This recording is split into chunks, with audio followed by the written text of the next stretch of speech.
இயேசுவின் அன்பு. கிறிஸ்து இயேசுவின் நாமத்தினாலே உங்களுக்கு அன்பின் வாழ்த்துக்கள். ஏசாயா 30:24 நிலத்தை உழுகிற எருதுகளும் கழுதை மறிகளும் முரத்தினாலும் தூற்றுக்குடையினாலும் தூற்றப்பட்ட ருசியுள்ள கப்பிகளை தின்னும். பிரியமானவர்களே, இதோ கர்த்தர் இன்று உன்னை ஆசீர்வதித்திருக்கிறார். அவர் சொல்லியபடியே உன் நிலத்தை உழுகிற உன்னுடைய வேலையாட்களும் உன் நிலத்தை உழுகிற இதோ ஆடு மாடுகளும் அது என்ன பண்ணுமா? அது விலை உயர்ந்த முதல் தரமான தானியத்தை தின்னும்.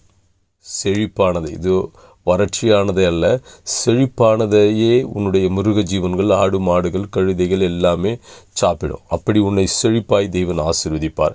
உன்னுடைய வேலையாட்களும் உன்னுடைய மிருக ஜீவன்களும் அப்படி சாப்பிடும்போது கர்த்தர் உன்னை சிறந்தவனாய் எல்லாவற்றிலும் களஞ்சியங்களை ஆசீர்வதித்து நீ ஆசீர்வாதமாயிருப்பாய். நீ அநேகருக்கு கொடுத்து உன் மூலமாக அநேகர் என்ன பண்ணுவாங்க? ஆசீர்வதிக்கப்பட்டிருப்பார்கள். உன் நிலத்தில் உழுது அதில் வரும் பலனை நீ சாப்பிடுவாய். கர்த்தர் என்று உன்னை ஆசீர்வதிக்கிறார். அது உனக்கு கூட இருக்கிற எல்லாம் ஆசீர்வாதமாக இருப்பார்கள். இன்னும் தூற்றப்பட்ட முதல் தரமான செழிப்பானதை நீ தின்னுவாய். உன்னோடு கூட இருக்கிறவர்களும் அதை ருசித்து புசித்து சமாதானத்தோடு கூட இந்த தேசத்தை ஆண்டு கொள்ளுவார்கள். ஆமேன்.